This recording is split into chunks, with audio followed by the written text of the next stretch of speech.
네, 반갑습니다. 9월 6일 수요일 마감 시간입니다. 자, 시장이 다시 박스권으로 진입을 하고 있습니다. 위쪽에 저항을 얹고 있었기 때문에 뭐 그럴 수 있다 생각을 할 수 있겠는데, 자, 그래도 박스권 들어가는 건 좀 좋지 않은 소식이죠. 일단은 오늘 뚫고 넘어갔어야지 추가 상승을 기대해 볼 수 있었는데 이 부분이 조금 아쉬운 것 같습니다. 자, 그런 부분이 좀 있었고요. 수급에서는 외국인들이 순매도 전환이 됐습니다. 보통은 이제 마지막에 조금 당겨주는 모습 좀 보였었는데 그런 것도 별로 없었고요. 금융투자가 역시 좀 많이 팔았죠. 금융투자가 이번 주 내내 팔 것 같다는 이야기 해드렸는데 지속적으로 매도를 좀 보여주고 있습니다. 대형주들이 그래서 대부분 약세를 보였고요. 특히 2차전지 관련주들은 낙폭을 확대하면서 분위기가 조금 더 나빠졌습니다. 이런 부분들 차트 통해서 좀 알아보도록 하겠습니다. 차트 보도록 하면요. 자, 코스피 지수 보시면은 2563포인트까지 떨어졌습니다. 자, 전체적인 분위기는 일단 갇혀 있어요. 지금 일주일째 재미가 없는 모습이죠. 한번 올라가는 모습도 있었지만은 옆으로 또 다시 누워지면서 되돌려주는 모습입니다. 이런 포지션들은 대체적으로 어떤 큰 이벤트 앞에 두고 있을 때 또는 시장의 방향성을 결정하기 어려울 때 대체적으로 좀 많이 나타납니다. 자, 그래서 지금 코스피 지수가 만기를 앞에 두고 이런 모습 보이는 것이 아닌가 생각되고요. 만기를 지난다고 하더라도 그 다음 주에 바로 FOMC가 있기 때문에 이런 부분들이 계속 부담감으로 작용하는 것이 아니겠는가 생각이 듭니다. 지금 시점에서 봤을 때는 일단 박스권에 대한 어떤 흐름들이 유지가 되고 있기 때문에 부담은 조금 있어요. 그리고 단기 박스도 유지되고 있습니다. 지금 저항을 잡아놓고 있는 상태라서 이 아래쪽에 있는 이평선들을 끌어올려줘야 되는데 이 부분이 아직은 좀 부족하죠. 자, 하지만 주가 더 떨어질 만한 가능성도 많지 않습니다. 2550포인트 지지선 나와 있기 때문에 낙폭도 제한적이고 상승도 제한적인 전형적인 박스권 형태 모습으로 이번 주를 통과하지 않을까 생각되고요. 다음 주는 만기이기 때문에요. 방향성에 따라서 좀 달라질 겁니다. 일단은 다음 주에는 CPI 지표라든지 이런 것도 발표가 되는데 CPI 지표 발표에 따라서 미국 증시가 어떻게 반응하느냐 여기가 중요한 포인트로 작용할 거라 보시면 될 것 같아요.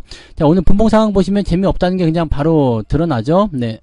아침에 저점을 잡았겠는가 라는 부분에 대해서 의문이 좀 있었는데 그 시점 이후에 다시 또 떨어지는 모습들 이렇게 되면 오늘 하루 종일 흘러내리기만 한 거예요. 그래서 재미가 없었다 라고 생각하시면 되겠죠. 코스닥 같은 경우도 마찬가지 상승 포인트 이후에 여기 지금 2시 30분경부터 2차전지가 훅 내려가는 모습이거든요.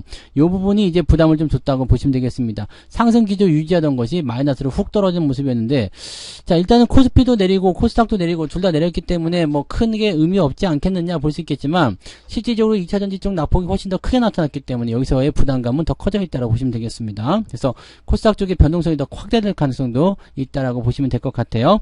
자, 수급 보도록 합니다. 수급 보시면 외국인들은 일단은 690억 순매도고요. 마지막에 조금 올려주긴 했습니다만은 그 수급에 대한 부분들이 뭐 그렇게 대단한 그런 포지션을 보여준 건 아니기 때문에 이거는 우리가 좀 생각해 볼 필요 있겠고요.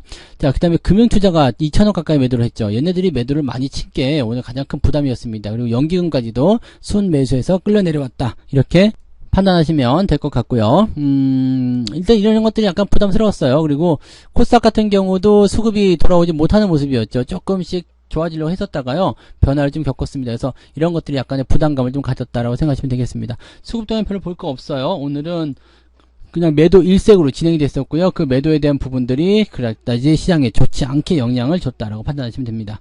시총 상위 종목들 살펴볼게요. 시총 상위 종목들 보시면 상대적으로 삼성전자나 하이닉스는 그래도 괜찮은 편입니다. 삼성전자 7만원 그냥 지켜주는 모습으로 마무리됐고요. 하이닉스는 11만 8,200원 마무리되어 있습니다. 현대차는 조금 올라가는 모습, 그 다음에 기아는 보합으로 마무리됐고요. 뭐 크게 문제될 건 없겠죠. 2차전지 쪽에서 내려가면 수급이 전기전자나 자동차로 들어간다 말씀드렸었는데 이런 부분들이 꼭 이렇게 들어가지 않는다고 하더라도 대체적으로 이제 이 흐름들 쪽에서는 좀 섹터가 나눠져 있잖아요. 그러니까 2차전지가 밀리면 다른 쪽에 올라간다. 이런 쪽으로 어떤 공식이 들어가 있다 보시면 되겠습니다. 그리고 2차전지 배터리 쪽에서도요. 네, 포스코 퓨처엠이나 LG화학, SDI, 포스코 홀딩스, 그 다음에 LG에너솔루션까지 밀리는 모습이 나타났죠. 자, 지금 이렇게 배터리 2차전지 쪽 이런 쪽에서 주가 하락이 났다는 것은 일단은 시장에게는 부담을 줄 수 있는 요인이다라고 생각하셔야 되겠습니다. 뒤로 넘어가서요. 뭐 LG전자나 이런 것들도 약간 변화가 있고요. SK이노베이션, 그 다음에 포스코 인터내셔널 이런 것들 역시도 마찬가지로 포함시키시면 되겠고요. 오늘은 삼성 SDS가 강세를 보이면서 15만원대 이상으로 마무리가 됐습니다. 요거 하나 오늘 잘 나가는 모습이었네요. 긍정적이다 생각되고 그래도 수익 나는 종목이 있어서 다행입니다. 이렇게 지고 올라가는 모습이 있는 종목들은 긍정적으로 우리가 판단해 볼 수가 있겠죠. 그 다음에 코스닥도 한번 넘어가 볼게요. 코스닥도 보시면은 에코프로비엠이 1.79 30만원 지켜줬는데 만약에 내일까지 해서 또 30만원 이탈하게 된다 그러면은 부담감이 커질 수 있어요. 에코프로 역시 마찬가지, LNF도 역시 마찬가지. 포스코 DX도 갑자기 여기서 훅 쏟아졌어요. 오늘 장중에 9% 11%까지 올라갔었는데 이게 훅 떨어져서 아까 마이너스까지도 갔었는데 지금은 플러스로 넘어와 있습니다. LNF도 2.3% 떨어지는 모습이었고요. 상승폭 다 반납한 모습이에요. 오늘 올라간 거는 SM 요게 조금 돋보이는 모습이고요. 네, 클래시스 이런 종목들 상승 진행되고 있고 그 외에는 거의 없다고 보시면 되겠죠. 네, 일단은 네, 시장 상황이 별로 좋지 않아요. 뭐 전기전자 업종도 마찬가지예요. 반도체나 소부장 이런 쪽도 다 마찬가지로 그다지 썩 좋지 않습니다. 대신에 큰 폭의 하락이 아니라 일단은 지그시 눌리는 그런 형태의 모습이라서 변화는 조금 이제 2차전지보다 좀 낫죠. 2차전지 같은 경우는 멀쩡하다 갑자기 훅 떨어지는 모습이었기 때문에 이쪽은 뭔가 큰 수급의 변화가 있었다 판단하시면 되겠고요. 다른 쪽 같은 경우는 지그시 눌리는 그런 시장에 대한 영향을 받는 그런 형태의 모습이다 라고 봐주시면 될 것 같습니다. 뭐 그런 정도예요. 뭐 여기서 뭐 특이하게 볼만한 부분도 별로 없다고 보시면 될 것 같고요. 그러면 오늘 매매 동향 자 이제 등락 현황 먼저 좀 살펴보도록 할게요. 코스닥 쪽에서는 880개가 하락이고요. 상승은 634개가 상승입니다. 아침보다 벌어졌죠. 네, 아침에는 거의 비슷했는데 아침보다 더 벌어졌습니다. 코스닥 쪽으로도 마이너스권 종목들이 많이 나왔다는 얘기입니다. 거래소 같은 경우를 살펴보시면은요, 591개, 290개, 상승이 290개입니다. 그러니까 이거는 더 벌어졌어요. 그래서 지금 보시면은 네, 제법 많은 종목들이 하락세로 진행되었다라고 판단할 수가 있겠습니다. 한 1,400개, 네, 그 정도 하락세로 진행됐고요. 이렇게 되면은 대부분 네, 계좌가 약세로 전환되었을 가능성이 매우 높겠죠. 자, 상승 하락률 볼게요. 오늘 상승률 보시면은요. 그래도 오늘 상승 포인트는 상한가가 있어요. 일동제약, 젠큐릭스, 일동홀딩스, 푸른기술 오늘 상한가 들어가 있고요. 셀바스 헬스케어, 거의 바이오, 제약 이쪽, 헬스케어 이런 쪽으로 많이 차고 들어가 있는 모습이죠. 그래서 그런 부분들 참고하실 필요 있습니다. 이거는 뭐 아침에 설명드렸던 내용이라서 각자 개별적인 이유들입니다. 그리고 딱 빠져나온 수급이 바이오 쪽 테마로 들어갔을 가능성도 굉장히 높아요. 그러니까 그런 쪽으로 판단해 보시면 될 것 같습니다. 쭉 내려볼게요. 뭐 특이한 부분 없었고요. 유가가 올라가서 이제 흥구석유가 조금 올라간 모습이 있었는데 이건 뭐 단기적인 부분일 수도 있을 것 같아요. 올라갔다가 다시 쭉 밀리는 모습 보니까 그런 정도가 아니겠나 생각합니다. 근데 석유 관련한 종목군에 조금 올라가는 모습이 있었다고 보시면 되겠습니다. 형지 INC가 2.3% 나쁘지 않네요. 그죠? 상승 포인트는 또 2.3%예요. 물론 아래쪽으로 퍼지는 포지션들이 좀 클 수도 있고요. 올라간 종목들은 좀 많이 올라가자 이렇게 나올 수도 있겠습니다.만 지금 현재 시점에서 봤을 때는 2.3% 정도면은 오늘 상승률 나쁘지 않습니다.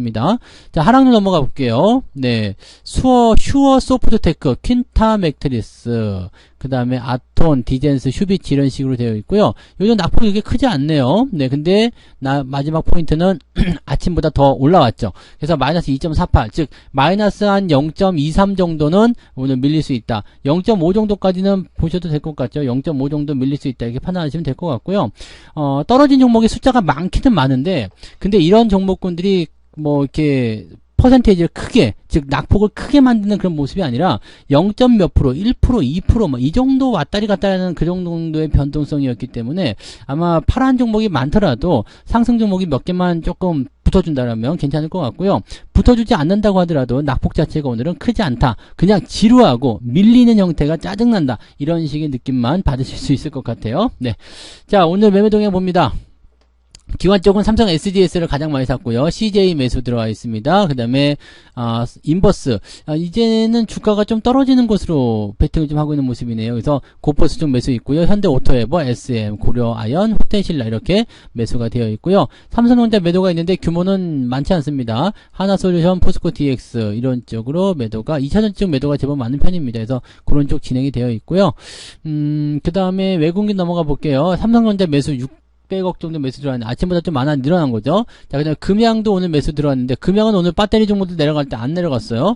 루닛 하나마이크론, 현대차, 엠플러스 뭐 이런 쪽으로 우리가 다 아는 종목들 위주로 매수가 들어가 있습니다. 매도는 역시 포스코 홀딩스와 에코프로비엠, 그 다음에 하이닉스가 아까 아침에는 플러스 순매수였던 것 같은데 마이너스로 매도로 바뀌었고요. SK이노베이션, LG디스플레이, LNF 등등등으로 매도가 골고루 나와 있습니다. 물량 규모가 크지 않기 때문에 큰 부담은 아니겠습니다만 역시 2차전지는 팔고 전기전자는 사는 그런 형태의 느낌이다라고 보시면 될 것 같네요. 삼성전자와 포스코 홀딩스의 대결 이렇게 보시면 될 것 같습니다. 외국인들은 한결같습니다. 그래서 내가 매수를 해야 되겠다라면 일단은 반도체를 사겠다 이런 식으로 가시는 느낌이 아닐까 생각합니다.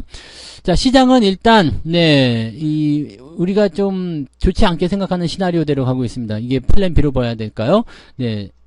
일단은 내일은 더 올라갈 수도 있다라면 내일 올라가도 상관없어요. 내일 올라가면은 뭐 큰 문제 없는 거니까 일단은 저 61선을 넘어가는 게 중요합니다. 그래서 저 위쪽 넘어가서 2600에 터치를 해주게 되면 그 다음에는 아래쪽 지지선이 자연스럽게 위쪽으로 형성돼 버리기 때문에 크게 문제점이 없거든요. 그런데 여기 시점에서 만약에 주가가 더 올라가지 못하고 누워버린다 그러면 아래쪽 포인트, 왜냐면 만기일까지는요 변동성이 나타날 수밖에 없어요. 그래서 만약에 여기서 올라오지 못한다, 이번 주 내로 여기 2600포인트 근처까지 터치를 하지 못한다 그러면은 하단 지지가 2500이고요 상단이 2600으로 잡히는 그런 만기를 보게 되실 수 있다 이 얘기입니다. 올라가게 되면요 달라지죠. 하단 지지가 2550이고요 2650까지 열려놓는 상황이 됩니다. 어디가 더 유리한지는 아시겠죠. 그래서 주가가 올라가야 되는데 그 부분이 이번 주 내로 해결되지 않는다라면 다음 주 만기일과 그 다음 주 FOMC에서 약간 곤욕을 치를 수 있습니다. 그래서 9월달 증시가 조금 재미없게 흘러가는 것인가 라는 생각이 좀 들 수도 있겠는데 아직까지 희망을 버리지 마세요. 돌파 충분히 가능성이 있습니다. 언제든지 올라갈 수 있는 부분이 있기 때문에 연준 입장에서 이제 입장 표명만 조금 우리한테 유리하게 해준다라면 언제 그랬냐는 듯이 주가 상승할 수 있습니다. 그래서 뭐 걱정은 안 하셔도 될 것 같긴 한데 이제는 주가가 빠질 것 때문에 걱정하는 게 아니죠. 너무 지루하고 답답하고 짜증나니까 짜증나는 거죠. 그래서 손실에 대한 부분들보다도 이 지루한 국면을 어떻게 버틸 것인지 그런 것들에 대한 고민들을 좀 많이 하시기 바라고요. 시장은 여전히 상승 기조 유지하고 있으니까 여기에 대한 걱정은 하지 않으셔도 될 것 같습니다. 오늘 푹 쉬시고요. 내일 아침에 또 아침 시황으로 인사드리도록 하겠습니다. 오늘도 고생 많으셨어요. 방송 마치도록 하겠습니다. 고맙습니다. 본 방송에서 제공되는 모든 정보는 투자 판단의 참고 자료이며 투자의 최종 책임은 본 방송을 이용하는 본인에게 있습니다.